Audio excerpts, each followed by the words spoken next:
You're watching Unlocking the Vault on Mtgo Academy, featuring Enderfall. Alright, hello everyone. Here is the deck tech from my blue-white splashing black control deck featuring Back to Basics and Stoneforge Mystic. I don't really have a catchy name for the deck. It's really just a port of a legacy deck that Joe Bernal played into a Star Cities game open series event in January. I think it came in third in the event.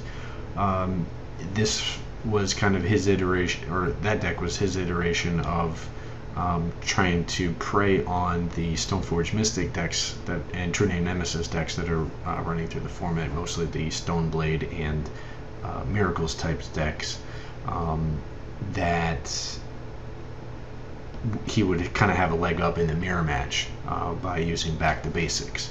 I thought it was a pretty good idea to try and leverage the classic card pool such that we can play some certain things that are not legal in Legacy, namely the 2 black tutors and mental misstep.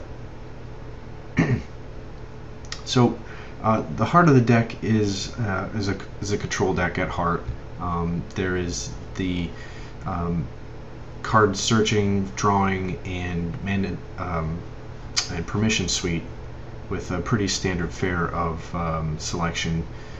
This deck does have one ponder. It's mostly used kind of just as a brainstorm number 5 in a way.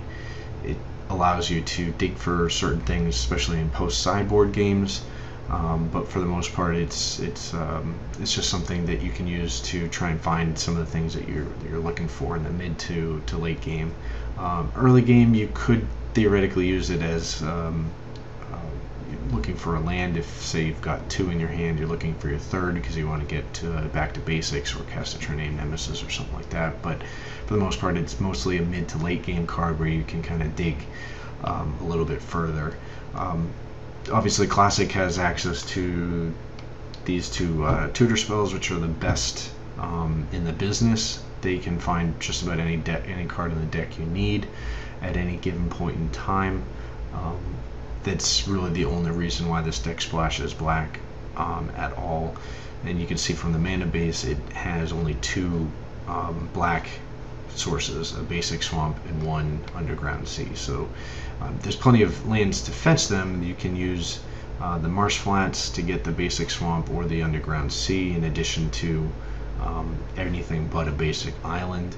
And you can use the polluted deltas also as well to look for the basic swamp, and the flooded strands will also find the underground sea. So theoretically you have plenty of access to find the mana, and you really only hopefully will need it once. So if you do need to search up an underground sea so that you could later potentially play another blue spell, you can do that, and if it gets wastelanded, it's probably served its purpose by that point in time. As I mentioned, the deck is kind of based around this 5-card package, Back to Basics and Jace the Mind Sculptor. Back to Basics can be really a timely card where if you have the ability to catch your opponent tapped out or close to tapped out, you can essentially Armageddon them. A one-sided Armageddon, and that's where the card has most of its value. A lot of the mana bases in Classic, I was hoping with potentially the decrease in wastelands they'd get a little bit greedier.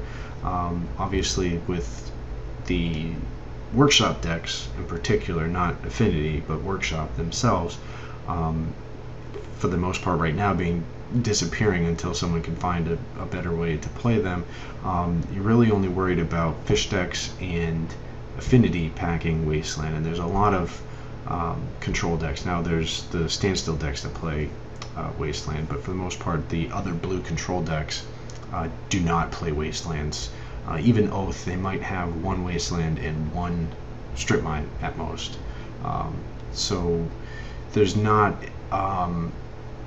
really a lot of opportunities for mana bases to be completely screwed over as much as they did in the past. So I was hoping in this particular tournament that that people would be a little bit more greedy. I'm not going to say that it went as planned. I certainly did catch a bunch of people off guard. Back to Basics is a card that no one's been playing in Classic for a couple of years. I think the last person I saw play it at all was Cronin in a daily event, maybe a little more than a year ago. Could even been longer than that. I don't recall exactly when that was. So it was something that I think people just weren't really prepared for. They may be prepared for it going forward if anybody wants to try to play this deck in the future. I may play it again, but I don't know if I'll play it in the next couple of tournaments. And of course, Jace is a ubiquitous card. Once it's on the battlefield, it can pretty much dominate a game.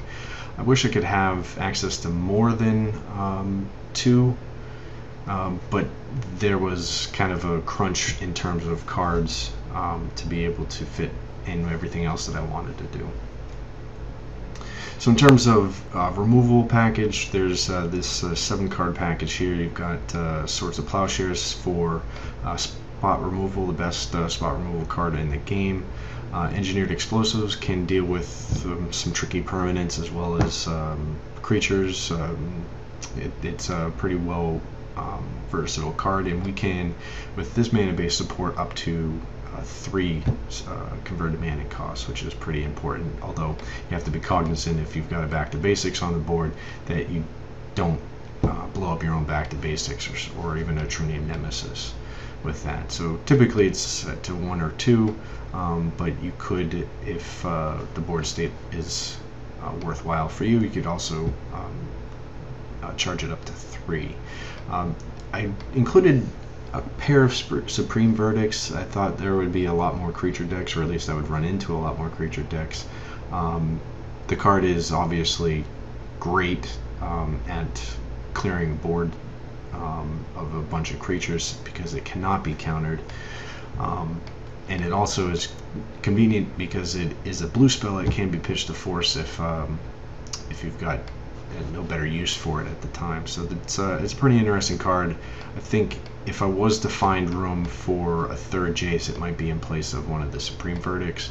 But I think I like the idea of having access to 2. I might move one to the sideboard or something, but I like having the idea of having access to 2 against a lot of the creature decks, especially like the White Weenie, Sky Hussar decks. I think you can really take advantage of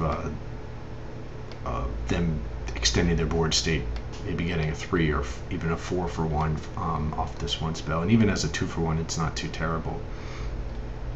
And in terms of the win conditions beyond Jace, this deck has a 8 creature package of full set of Stoneforge Mystic to fetch out the 2 best equipment that are available, Batterskull and Umzamas Jite, as well as 3 True Name Nemesis and a single Snapcaster Mage for value to get bounce to get Swords of Plowshares, or maybe a Brainstorm or Mana Drain something.